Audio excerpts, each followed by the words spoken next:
Imagine a world where the land was silent. No thundering hooves, no flowing manes, no spirit of the wind captured in muscle and bone. In the beginning, the horse didn't exist in the wild or in the dreams of men.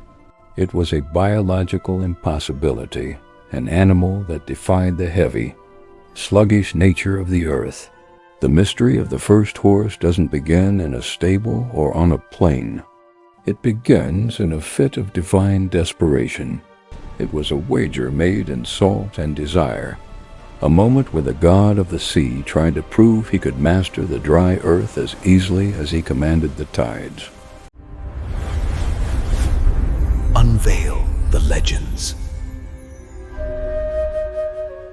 We think of the horse as the ultimate symbol of the open road, but its DNA is actually written in foam and spray. To the ancients, the horse was the wave of the land. It was Poseidon's attempt to transplant the power of a breaking swell onto the dirt of the mortal world. But why would a god who owns 70% of the planet care about a four-legged creature on land? The answer lies in a bitter rivalry and a pursuit of a goddess that led to one of the strangest glitches in the history of creation. Today, we're looking at why the most graceful animal on Earth is actually a sea monster in disguise. The story starts with an obsession.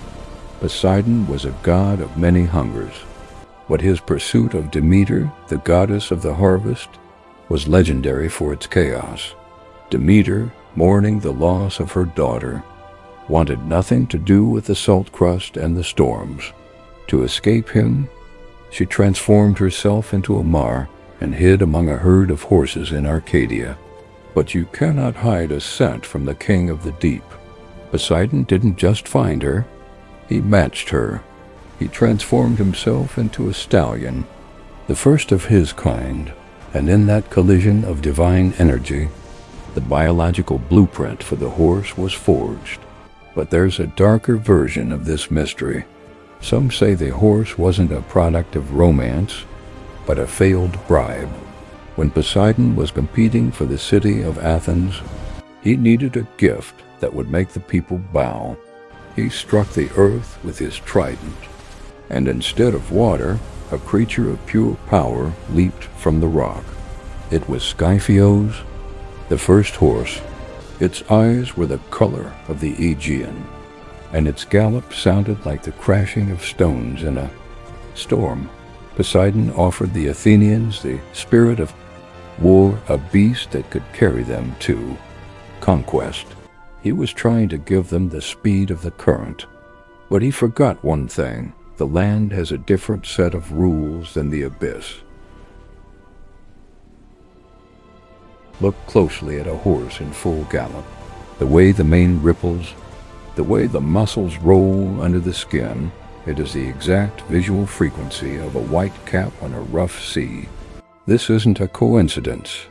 The Greeks called Poseidon Hippios, the lord of horses. They believed that horses were originally aquatic beings that Poseidon gifted to the land, which is why they were often sacrificed by being drowned in the ocean. They were being returned to their true father. The mystery deepens when you look at the anatomy of the first horses in myth. They weren't just animals, they were nightmares. Some had the tails of fish, known as hippocamps, while others breathed the mist of the deep. Poseidon was experimenting. He was trying to build a bridge between his realm and ours. He wanted a vehicle that could traverse the shoreline, a creature that belonged to both worlds but was loyal only to him. This is why, to this day, horses are the only land animals that seem to understand the rhythm of the tide. They have a primal, inherited fear of the god who carved them out of salt and stone. There is a strange, unsettling energy to the creation of the horse. It wasn't a peaceful birth. Every time Poseidon created a horse, it involved a strike of his trident, a violent piercing of the earth's crust. It was as if he was forcing the land to cough up something it didn't want to give. This is why the horse is a creature of high nerves and sudden bolts. It carries the shaker's anxiety in its heart. The most famous of these creations was Pegasus, the winged horse. Most people forget that Pegasus was the son of Poseidon and Medusa. When the hero Perseus struck off Medusa's head, the winged stallion leaped from her neck. It was the ultimate out-of-the-box creation. Poseidon had finally succeeded in making a horse that didn't just run on land, but could gallop through the very clouds he used to watch from the waves. Pegasus was the sea's ultimate, middle finger to the sky.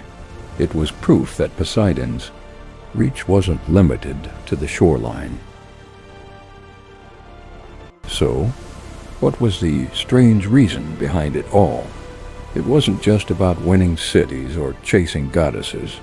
It was about mobility. Poseidon felt trapped by his own greatness. He ruled the depths, but he was a stranger to the hills. By creating the horse, he placed a piece of himself in every stable and on every battlefield. He made the land oceanic.